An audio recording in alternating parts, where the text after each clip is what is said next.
my goodness. Thank you so much for agreeing to hang out with me today, Lolli. Lolli Wren, everybody, the famous fairy voice mother. I'm speaking to a real life fairy today. I'm so excited. Oh, thank you so much. It's a pleasure. Famous is a bit of a stretch, but I appreciate it. Well, maybe I should say then popular, because even in my comment section, when things come up, they will share, some of the viewers, they will share who their favorite artists or their favorite reactors are. And your name has popped up, and they loved your rendition of the song Hurt. I loved it. Yeah, they're so lovely. It's amazing how many wonderful and supportive people are out Yes. there, and how I just think I found that the more that I can be myself, the more of the right Yes. people that I attract, and it sort of Yeah. happens that you get this group of people that are drawn together through mutual feelings, Yeah. because when you obviously make reaction videos, you put your feelings so far out there, and when you let them be nuanced and personal, you can Yes. really get to people. And I think that's what it is, really. I agree with you. I've noticed the same. And it's rewarding to be able to do something where you can be yourself and it's received well, isn't it? Oh yeah, Yeah. yeah. It's kind of the contrary to what you're taught to believe growing up, to be a certain way and be Yes. a certain type of professional. Um, Yes. and I've definitely realized that there are so many different ways of being professional. You don't I have to agree. be serious to be professional. So that's I nice. agree. I agree with that. I think especially in light of social media, where a lot of things, as things were developing, there was a big focus on filters and on an image. So I found it rewarding to see that people are longing for authenticity, maybe now more than ever because of that. The ability to react to something in a visceral, organic way is apparently rare. And if Okay. you are a sensitive person that has a hard time sort of conforming, then that isn't immediately obvious. You think, oh, okay, Yeah. well, obviously everyone can let themselves go when they listen to things, but that's absolutely not the case. And so, with so many ways to manipulate one's persona online, I mean, the foundation of that obviously being the fact that we've got very used to things like Instagram and Facebook just showing the very best of our lives. So Yeah. even if those pictures and those words are organic and from the person, it's always just a snapshot. Yeah. And one thing I love about doing reactions, especially in the long form content, is that the viewer has a chance to breathe with you. And if you're in a long video, and if you do these long videos weekly, of course people would notice if cracks start to appear and discrepancies in your personality start to show. Right. And if you're not doing that, and if you're being yourself, Yeah. that's what builds, I think, this loyalty and these deep sort of meaningful connections, is because it's there's so many hours of Yeah. us on the internet that it's bound to be genuine at that point, rather than just a snapshot of Yes. the Yeah, best. I agree. They spend enough time with us that now they can really get insight into the way we think or the things we notice. So, you being an expert when it comes to all things vocal, as a vocal coach, you studied vocal performance. If I saw correctly, you're working on your master's towards vocal pathology. Did I read that correctly? Pedagogy, yeah, same sort of Ah, idea. Yeah, okay, just okay. how the voice works. What led you to, in that field, to now decide wanting to do reaction videos? How did that happen? So it was one of my students, uh, when I when everyone was confined to their homes. I started teaching online, and I really wanted to take that opportunity of everyone feeling isolated to feel like there was a way out by going within, in a way, because I've always been very aware about how powerful the voice can be to Okay, heal and to make you feel something, like you're part of something that's bigger than yourself. And okay, so I'd been vocal coaching for many years before that, but I decided to come up with this concept of me being a fairy voice mother to those who maybe thought that their voice wasn't good enough. So I was very much trying to find people like that, people that feel like they have a voice inside them that they want to use, but they didn't know how. And that if they were trying to navigate through the realm of singing teachers, I didn't want them to feel like it was about the teacher. I wanted them to feel like what I used to say, the Cinderella. And oh, so that's so cute. I branded myself. I love Oh, that. thanks. I branded myself as the fairy voice mother on like a platform, like a teaching platform, and I started to get these students, and it was lovely. And one of my students said that they'd just recently got into watching vocal coach reaction videos, and he just explained to me what that was because I'd never heard of a reaction video before. Hmm. And he just said that he thinks my personality would suit it. So I had a go. And then I made about 3 or 4 of them that were just, I mean, it was uncomfortable viewing. I just like, the whole time in these videos, I was just like, I still don't know what I'm doing, by the way. I don't even know if this is right because I hadn't even really seen them. Yeah. So yeah, it was all very clumsy, but then it just seemed like just enough people were able to see through the fact that I had no idea what I was doing and sort of seemed to connect to me. And then, as you know, it just sort of spirals from there. So it's not something that I ever wanted to do because I didn't even know it existed. Uh-huh. So I say that this is like the dream that I didn't know I had, because Oh, obviously as someone who's so passionate about the voice, and my biggest passion in terms of voice is helping people find it. So yeah. beginners or people that have previously had bad experiences that doubt themselves. And so Ooh. being able to sort of like teach little bits of vocal technique to people that just come to my channel because they're music lovers. They might not come there necessarily as a singer, but they might think, oh, actually, when you put it that way, maybe I Hmm. can use my voice. So Yes. it's been an absolutely perfect way to continue on my quest and my mission. I absolutely love that. As you may know, a big focus of my channel is often psychology of things, coming at it from a therapeutic angle and world music in general. And I love what you just said because to me, I feel like that touches people beyond the physical ability, the anatomy of what we've been given, our voice abilities, or the physical angle. I could see even just speaking that type of truth to people, as the expert you are, can touch people holistically, where it's beyond, hey, you can do this vocally, literally. It encourages people in their personal development and in their search for identity to realize that they don't have to box themselves in, as you said in the beginning so beautifully, like learning to be yourself and your authentic self. So giving someone a voice, I feel, can be very therapeutic. And I see psychological aspects there as to why that's healing and why that probably brings people to your channel. Oh, You that's know? wonderful that Yeah. that you think so. That Yeah. means a lot. I think it's powerful because I think a lot of people, in addition to wanting to refine their skills, right? They want to hear your expertise on the technicality and breaking it apart. I find it interesting because you're bringing a unique angle. And as I'm learning different reactors, it's neat to see that even within what we would think is one niche, right? Oh, the therapists and the vocal coaches and the rappers, even there's so much diversity, right? There's other vocal coaches out there, but I've not yet heard your angle, which is this idea of making it available for anyone. It's beyond, hey, just consume and let me teach you, to now welcoming them in. And that's very beautiful. I really like that, Lolly, that draw. It comforts me even listening to you. I'm like, wow, there's something inside of me that responds to that wants to learn more from you. So kudos to you for finding such an Oh, angle and using your gift in that regard. thank you very much. That's wow, that's a huge compliment. I Um, mean it. I mean it. wow, It's I beautiful. don't know what to say.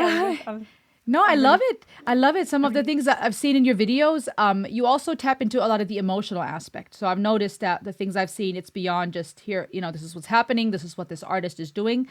Talk to me about that. How are you able to let your audience see your feelings? What's been your process there? What does it do for you? well. I think the fact that I am a hypersensitive person and I have these visceral reactions, that I think it's a bit of a perfect storm. It's completely by accident because that's always been my personality. I've Okay. always had a very hard time concealing the way that I feel. So I Okay. just don't. I never have. I let myself cry in front of people. I just like I hug people and I love people, and I've always felt that way.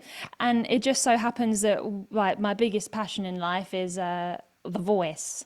So it wasn't an intentional thing to what people describe as, oh, it's nice to see you having an authentic emotional reaction. It's like, Right. well, that wasn't really the point. Like the point was I would talk about the vocal technique and that was my focus. But Okay. if something makes me feel something, You're going to show it it. comes out. Yeah. yeah, and this whole thing of having emotional reactions to things is something that I can't predict. I don't know when it's going to happen or why it's going to happen, but it just does. And sometimes I will then take a moment after I've watched it and then try to sort of put my thoughts into words. It takes me a really long time to do that. You are flawless at it. The way that you can just sort of articulate the way you feel straight away. I'm like, oh my gosh, it's amazing. Oh, you're sweet. I'm learning as I go. Oh no, yeah, but yeah, I have to Yeah. edit like huge half an hour sections out of my videos. But yeah, but I suppose it all comes down to this holistic approach of educating people on their voice. Feeling is obviously a huge part of it, because I'll have students that come to me saying that they think their voice sounds good, but it's just missing something. It's missing a certain individuality, and that's not because they were born with a generic voice. It's because they need to somehow tap into their emotions. And so I think by seeing someone else do it, Yeah. that it gives them permission. I don't think it teaches someone how to be emotional, but it shows what it can look like. It's Wow. like other things about the body, you know, the way that we grow up thinking that everyone has a perfect nose apart from you, and you're the only one that has a nose that's Yeah. terrible. But then when other people share their own opinions about their own nose, and then you're like, oh yeah, okay, Yeah. there is no, everyone has a perfect nose, they're just True. different. Yeah. So the voices and the emotional response, all of these things, it's all symmetrical, and it's all the same sort of thing. And so yeah, holistic approach to voice is the emotions, it's the voice, and it's also the listening. Because when I will hear someone sing a certain thing, and I will say how I could tell that it was this vocal technique, I'll describe the sound. And a lot of people also think they can't sing because they don't know how to do it, but you can't do it unless you're able to hear it first. So yeah, doing reaction videos also helps me teach people how to listen as well. So it's like loads of, it Ooh, covers all bases. yeah, I could see that very much so. I'm in real time thinking, oh, I have to dive in even deeper into your repertoire of knowledge, because I love to sing. But for me personally, what I've noticed is that there's this conflict or discrepancy between if I'm just jamming, right? If I'm somewhere at a cafe or bar and I'm with real life musicians that are good and I can flow, I feel like I'm able to tap into parts of my voice much more comfortably than when I have creative ideas and I feel like it sounds good. And now I go into studio and I try to start recording and it's like, what just happened? Where did all my, now I'm a little sharp, I'm a little flat, and I will listen to myself and I scratch a lot of it because I just hear a lot of the imperfections. And I don't know if that's the pressure of it being in studio now. I'm trying to capture it professionally. And I'm just, doing it myself. I'm not, with a professional master or mixer where they can help and adjust mic and sound. But you speak to a part of me too, where there is this, even though I'm showing so much emotion in my reactions, when it comes to singing, I don't want to get emotional right now, but it's a very deep personal part. And so there's, ironically, though it's easier for me to show emotions when I'm trying to help others and react and encourage, singing taps into a very personal, intimate part of myself. And so you speak and I'm like, oh man, it makes me want to be analyzed by you, and it makes me want to learn more, because that's directly tied to our identity, our voice. Not just when we sing, when we speak, what we say, when we open our mouth, we're trying to project our existence into space, right? I'm trying to say something to you, hoping you accept me, hoping you listen, hoping you respond in a way that speaks to my soul, right? And vice versa. So I feel psychologically, our voice is much more connected to who we are as a person than we realize. So you speak and I'm like, oh my gosh, I want to learn so much from you. Oh, that's so lovely. No, serious. I like to think of all of us have emotions that sit somewhere on the spectrum. You're either someone that we're all emotional, I think in some way. Yeah. Some of us have a very difficult time expressing those emotions at all, and therefore the outcome can be that you get a vocal performance with not much emotion. Some of us, which is the end of the spectrum that I think you are on, which I'm on as well, is that we're very emotional, we're deep and we're expressive, and therefore, when we're trying to combine that with something that can at times be very technical, such as singing, because as you said, you've got to make sure that you're not flat or sharp or whatever.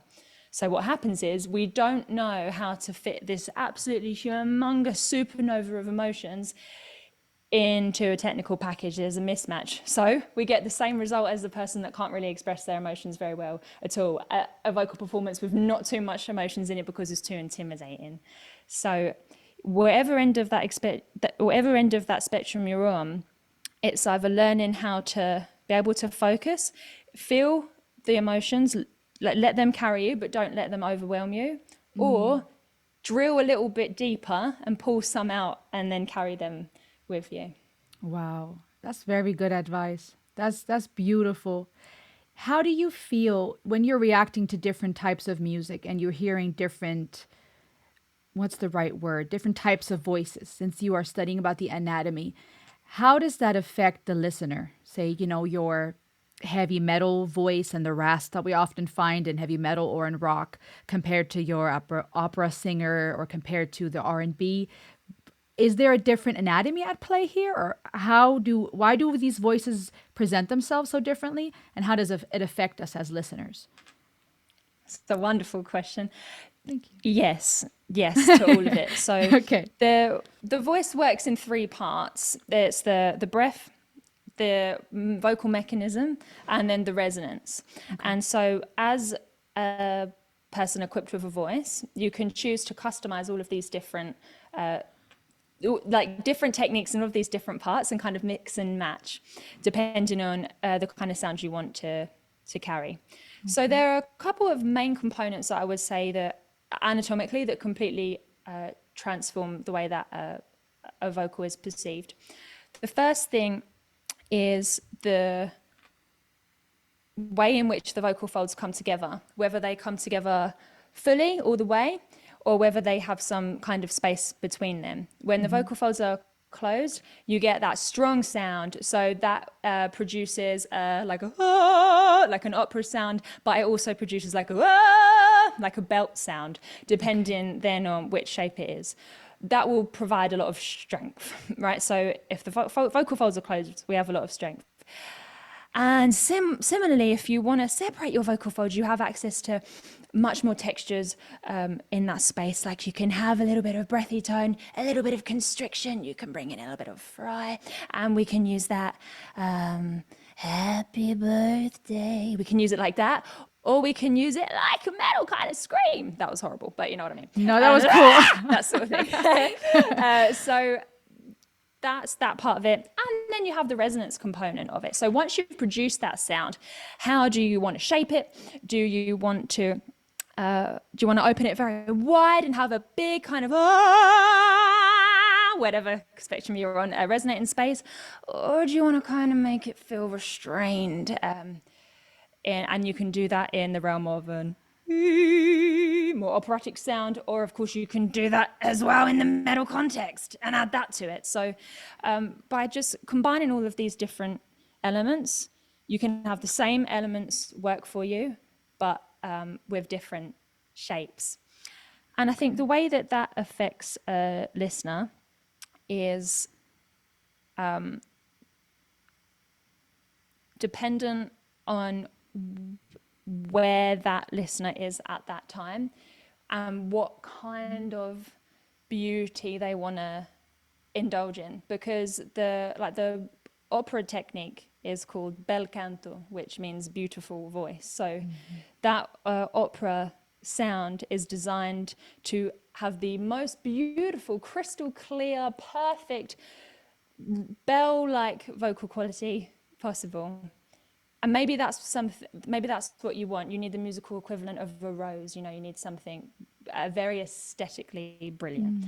Or maybe you need something to meet you where you are. If you're feeling a darkness, you are not ready for the rose, maybe, or maybe that's not your kind of beautiful. You need someone to come in and meet you where you are, and by hearing that grit and the pain in someone's voice, even if it's not actually painful to produce, which it shouldn't be, by the way, that is beautiful in that moment. So that could be an impact. And then there's also other things, aesthetical preferences, the way that we all enjoy different kinds of fashions. Yeah. Um, just our personalities, really.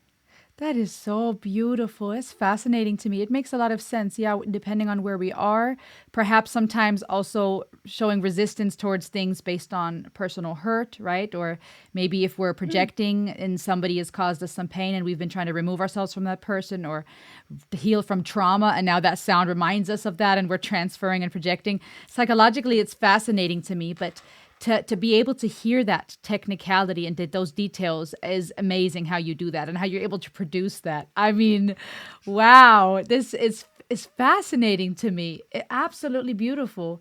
Absolutely beautiful. So when you are reacting to the different the various the vocal anatomies or the texture and such, does it affect you based on how you're feeling that day, or how much are you comfortable with letting the viewer into that? What does that process for you look like, personally speaking? I definitely feel different heights of emotions on different days, depending on loads of stuff. Of And the course. things that affect me the most is when it's a subject that pangs at a particularly prominent trauma of mine, when I can relate to, even if I can't relate to the person themselves, if I'm nothing like them, if I can like detect the same kind of pain that I might have gone through myself, it just brings everything back up. And that is nothing to do with anatomy in terms of I'm under no illusion that these people think all of the things I analyze. I don't think that these singers actually think any of that while they're singing. I just like to explain it from like a post point of view, as in like, by the way, if you want to do these kinds of techniques, it's like this because this is what was happening. But the fuel behind it is usually nothing to do with that. Okay. But Okay. I am always comfortable sharing things when I feel like it's the right time. I'm a completely open book, but I feel like when I do the analysis videos, sometimes things will come up and I'll talk about deeply personal things, just because if I was talking to a friend, I'd be like, oh, by the way, this is making me feel like this because of this. But I don't, it just depends if it's organic to share it or not, but I don't hide anything. I'm a complete open book. I want to make sure that people understand that no matter what any of this looks like, and no matter how much positivity or shininess someone might think that I have, there's way more to it. Okay. Because I don't want people to be under the illusion that they're the only one that is sad, and like, or I also want to make sure that people can realize that you can be sad and still be able to present positivity ultimately. So I kind of, Absolutely. yeah, Yeah. I don't know No, if that that makes any sense. that makes a lot of sense, that you're a human being. You're being. Yeah. You're not just doing one emotion or the other. You're being in real time. And I think that sets people free to hopefully do the same, right? To be sad when they're really sad, to be joyful. I think when we box ourselves into one or the other, I think it creates for a lot of isolation, right? Because the always happy people Yeah. won't relate to the sad people, and the sad people might find no hope that they're going to be happy again one day because they don't fit in with the happy people. It's So exactly that. yeah, I absolutely love that. Now, because of your vulnerability and your transparency, have you found yourself ever in positions where you have to guard yourself? Speaking, of boundaries, or because of the trolls out there or those who may come at you and Yeah. criticize. How do you navigate that shift between it being your business nonetheless, but being so personal in front of the world? Yeah, it's a very difficult one. It takes a long time. I'm much better at dealing with that now, but it did take a really long time to get there. I think you have to just get good at recognizing the intent behind people's comments and where they might be at their stage in life. A lot of the extremely negative things, for example, I realize now are totally projections of themselves, and a way of trying to sort of present a pessimistic equilibrium to someone that is obviously doing something in a way that is pleasing them. If they're very displeased in themselves, they're like, nah, that's not right, you need to calm down. And so I see that for what it is, and I will just, in my mind now, I used to do this with the comments like wish them lots of love, but now I'm just like, no, I don't have time to do that so much anymore. I But agree. I respond to that mentally and emotionally with lots and lots of love and hope that they're fine, and then that just takes all the sad feelings away. And then with people that would maybe want to open up to me more on a personal level that I don't have time to reciprocate, uh, that is really hard because of course I want to talk to everyone about how they feel, and I want to be there for them. But then I just thought that's physically impossible for me to do on a personal level. So I thought, well, hopefully they can understand, if not now, at some point, that I'm not ignoring them. I just am choosing to present myself in a more public forum as opposed to a private one, and that's just the way it has to be because I only have so many hours in Of the day. course. Of course. That makes a lot of sense. It sounds like you've grown to have a great balance there, the great boundaries and a very loving approach. It's admirable. It's hard because I see the best in people, and it's hurt me a lot, but I think, well, I don't have to stop seeing the best in people, and I don't actually have to I don't have to turn my whole personality and outlook on life bitter. I can actually just think I can see the best in people and keep a comfortable distance to make sure that they can't sort of penetrate either my energy or, you know, Yes. whatever else that people can Yeah. take from me. That's well said that you get to decide where it begins and ends. The things they said, they begin and end with them. They don't have Yeah. to be internalized. And I think I agree with you. It is a practice. It takes practice.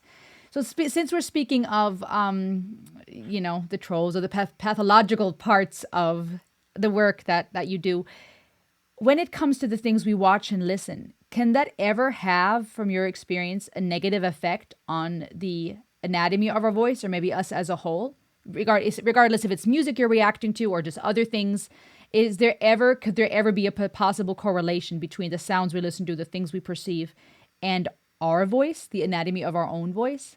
Do you know of any studies that have been done, or would that even make sense that there is some type of connection? Yeah, it does make sense. It does make sense. There is a sort of more spiritual hypothesis about that, Okay. and a scientific one. So if you're into the whole chakra business, then the idea of the throat chakra being tight is something that I have personally resonated with, although it's obviously not something that has any academic research about it. As far as I'm aware, maybe there is, but if you're hearing a lot of intense emotional content and you have a lot of stimulus and Okay. you feel like you can't express any yourself, you could find that this kind of element, whether you call it a chakra or whatever else, can start to feel like it's choked up and it needs some kind of release. So if you are dealing with a lot of very visceral, sort of quite graphic oral stimulus, then it could tighten up that area. Again, no academic research to prove that. Okay. And then the other part of it, the more scientific element of it, could be, I suppose it still is making noise, but not proper singing. It's a phenomena that I call kitchen singing. So when people take in songs and they're listening to lots of albums and they're in the kitchen or whatever, doing the hoovering, and they just kind of hum along like that and they just sort of blend in with the music, that is damaging for the voice, because that kind of vocal quality that you're using when you're blending yourself into another singer is usually tight, very breathy, and it doesn't explore barely even like 10% of what your voice is capable of. So I find that can be psychologically damaging when people have done this sort of kitchen singing practice for many years without actually opening their mouth and Yeah. getting something bigger out there, because they think, oh no, I don't do that, I just say that. Well, yeah, that's because that's your choice. Yeah. You have to Okay. make a conscious effort to actually release the voice from time to time. And if you don't want to sing, that's fine. Scream, like scream Yeah. into a pillow, or hum, or do some other kind of expressive vocalization. Does this go along with the negative effects of whispering compared to speaking quietly? Is that a Yeah, similar science behind it with what the way we are using our vocal cords and that vocal box? exactly. You know, you said that, and I'm getting goosebumps, but I feel like there's such a powerful message behind that because you said it affects us scientifically, our voice, the technicality thereof, and you said even psychologically. But the message that I just gathered from this is that the idea to me would be, and this is my subjective interpretation, when what was the wording you used? You said it very specifically. When people are just singing along and they're getting lost in the singer or something like that. I'm They're trying to remember. blending themselves Yes, into a yes. Thank you. They're blending themselves in. You said that, and I thought, wow, to me, that's such a powerful reminder not to lose ourselves in other people. And I Mhm. think we so often do that. We compare ourselves, right, from physical to our status to YouTube numbers to our voice abilities. We compare ourselves or Yeah. we hide in the shadow of other people's and we're blending in into other people's Mhm. existence and stories instead of opening our mouth and singing and so to speak, not just literally but in every sense of the word, speaking our mind or standing up to what we were created and made to be. It's almost interesting to think that it would be scientifically and physically damaging to blend in your voice with someone else, but at the same time also spiritually and psychologically damaging to lose yourself in someone else and to stay in that shadow. I have goosebumps Yeah. everywhere. Yeah. Yeah, it's true. It's Isn't it? true. And there's, yeah, yeah, there are tangible steps that people can take even to try and stop blending in and still enjoy music without the intimidation of being like a performer. Say, for example, you have a favorite album and you sing along with it all the time and you know most of the words. Okay. Why don't you try listening to karaoke versions of that? And maybe you want to sing a few of the words. Maybe you don't know some of the words, so you're just going to hum it anyway. Maybe you forget a little bit of the melody, so you just kind of do whatever comes out. And quite sort of subconsciously, you might actually start to develop an interest in vocal style. You might find that whenever you forget melodies, you end up doing this very specific inflection. Or whenever you can't reach the notes, your voice does this really cool crack. Or whenever you forget the lyrics, you say a few kind of interesting words. All of a sudden, you can actually start to turn into more of an artist. I love that. Yes, because you're making it your own. Yes, that's been my experience as well. When I've tried to, growing up, I would mimic certain vocalists just to practice the runs. And I feel like that was helpful in regards to just vocal Yes. exercise, warm ups. But then as time has gone on, and even still, I have to often remind myself to make it my own because I Mm. can't do it the way the other did, nor was I meant to. And that brings me to my next question, actually, because you did that beautifully with Hurt. And I had reacted to Johnny Cash's version, but I listened to yours. And in my thumbnail, I intentionally said you completely made it your own because I genuinely felt that way. And I think that's a perfect example of what we're just talking about. You brought in such a unique angle, and I could see that it was personal to you. How did it feel taking such a legendary song and making it your own? Um, it felt really right. So it was, I didn't like intend to do a cover of it, but Okay. after I reacted to and analyzed the Johnny Cash version, Mm-hmm. I just resonated with the words so much. I thought they were so naked and vulnerable, and I loved the element of kind of holding oneself accountable in that Mm-hmm. situation, because I think there's a lot of catharsis in that, like sort of admitting that, oh, I actually might have messed up a bit, you know. And I thought, wow, I want to feel that. And the way that I felt that was I just sort of had a little sing of it, and I was like, oh, this feels good. So I just like recorded it the next day. I didn't really think about it. I just sort of felt as much as possible, and I did like 3 takes or something like that. And like the melodies and words that I changed here and there, it just sort of came out. I was imagining that I was telling someone, and like in the end, I interpreted the line like, if I could start again a million miles away, is like, I'm exasperated. And when I get exasperated, I would do a sigh and I would use that. So if I could start again, it just was like, that's how I would phrase it. So Man, yeah, I didn't think. this interview is full of goosebumps. I'm over here like, oh, this is just balm for my soul. Yes, that airiness and that exasperated sigh, feeling that it is beautiful to listen to, but it inspires me because it's you are not afraid to show your emotions, and that is beautiful. I think people are hungry for that. It's fascinating to me. Oh my goodness, oh, you are just. Likewise. Yeah, you are truly a fairy voice mother. Even just speaking to you, I'm like, man, this is so soothing. Like this is inspiring me. Beyond just an encouraging way though. That's what's cool about it. It's beyond, oh, you can do it. Yay. It's this, there's pixie dust, there's literally this fairy I don't know how to put it, but it's beyond an encouraging word to really inspire the individual to tap into what they need to tap into.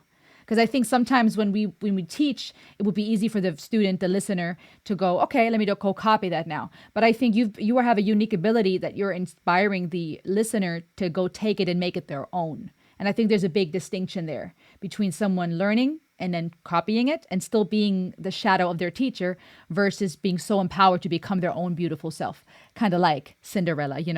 So anyways, let me not get too mushy gushy.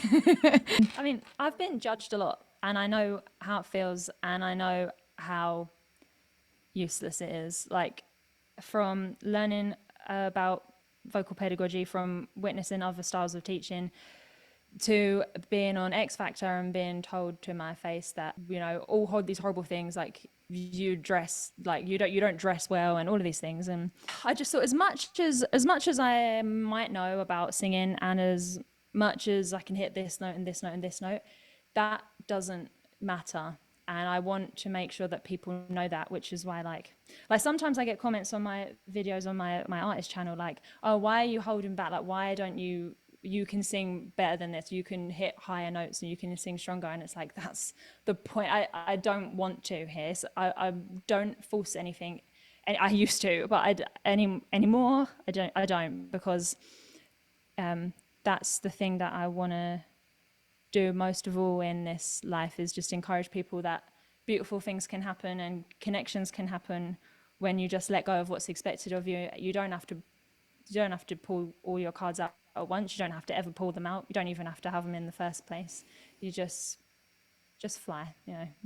So, Just fly. That leads me to that's actually a beautiful way to segue into one of my final questions, which was going to be, what would you, when your time comes to fly away, to leave this earth, what would you want your legacy to be? What would you want written on your gravestone, or on your, what we leave behind? What would that message be?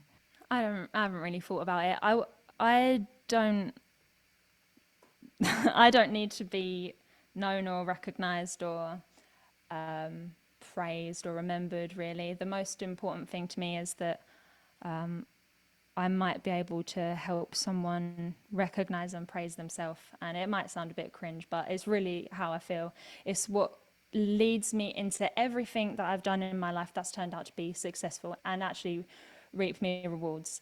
Like the passions that I have of singing and writing and arranging and coaching and everything, they're useless unless they're useless to me unless they can impact someone else and give someone a vessel to express themselves in, because I think that's what the legacy of the world needs. It needs people to help it continue, and the world can't continue to be such a beautiful place if we end up thinking about just ourselves, because we expire. But by leaving something on the internet that could inspire someone else, I think, whether they remember who inspired them or not, it's a way to maybe, I don't know, help a dozen people get through difficult things and break the cycle of trauma and be more positive. Yeah. So I guess maybe it would be then just fly. Because I feel like that beautifully Yeah. just empowers the other to release and to be what they were created to be without, looking for your credit. A fairy mother indeed. You are a fairy voice mother indeed. You said that so beautifully, Lolly, and I'm really honored you spent time with me today to chat. What would your encouragement be to anyone with a voice? Well, I would love for those people to understand that there are infinite ways of using your voice. The preconceptions that you might have of voice users as being singers that sound a certain way with a certain range of techniques and a certain level of control and gravitas about their voice, it doesn't have to be like that. Of course, you can use your voice to share with others and maybe give other people some entertainment, but your voice is so much more than that. Your voice is for you as well. So the way that cats purr, they actually heal themselves, they heal their own bodies. You can actually hum at various frequencies and tap into certain organs to help repair your own body. Like the capabilities of the voice are boundless. And then that's like two ends of the spectrum: beautiful output, beautiful sort of input. But between that, if you've tried to sing one way and one sort of genre of song and it's not working, try something else. Like try throat singing, try metal, try jazz, try everything, because the voice is so multifaceted. There's so many tissues in there that are beyond just the normal voice box, larynx and vocal cords. And everyone has such a unique anatomy. Maybe they've got a really big nose, which is amazing because then you can resonate so much sound there and it's so open. Explore all of your components, all of the tissues that you have and all of the holes in which you have to resonate with them. Do it because it's yours and you deserve it. And do it because it's free, because it's beautiful, and because it's something that you're going to have forever. And then after that, you choose to share it with whoever you want. My head just exploded a little. Oh my goodness. Boss, you're gonna have me crying. Oh, Wow. That was pooh. That was perfectly said. Oh my goodness. I need everybody to listen to that. Oh my oh, goodness. But that was also personal. Oh my goodness. I need a second. Because oh, even to even well I don't know the technicalities like you do, right? So even hearing, oh yeah, tap into the various components of your face and your voice and your the structure and everything. I'm like, wow, that's an interesting angle I hadn't considered. There's that. But then you speak of how the voice is not just meant for output but input, and how we can heal ourselves, and my brain just went just because so often it's about pouring out, as a creator, as a reactor, as a musician, in our various roles in life. So much is about the output. And to think I'm not supposed to just sing for myself, or because that's what it mostly was about, singing for either, in a religious context for an external entity or for others, but to think, man, this gift has been given so much more profound than we realize. Oh my goodness. I need everybody listening to this to go check out the Fairy Voice Mother, Lolly Wren. Subscribe to her, you guys. Watch her videos. Heed the wisdom. Savor the beauty. I mean, I am so honored you spoke to me today, Lolly. You are just a beautiful light. Thank you so much. I love talking to you. thank you. Oh, that's lovely. Yeah, I mean it. completely likewise. You're extremely radiant and glowing and so real and necessary. So thank you Oh, so so are much. you. So are you, Lolly. Keep shining your light, you beautiful soul. I'm going to be hanging out on your channel for sure. So Oh, if you see me geeking in the comment section, then, yeah, just keep doing what you do. And thank you for honoring us with your time. And everyone, again, subscribe, go check out the Fairy Voice Mother, and let that dust sprinkle on you and brighten you. oh, thank you. And if you ever have any questions or anything that I can help you with, you just let me know. I'll be here. Thank you so much.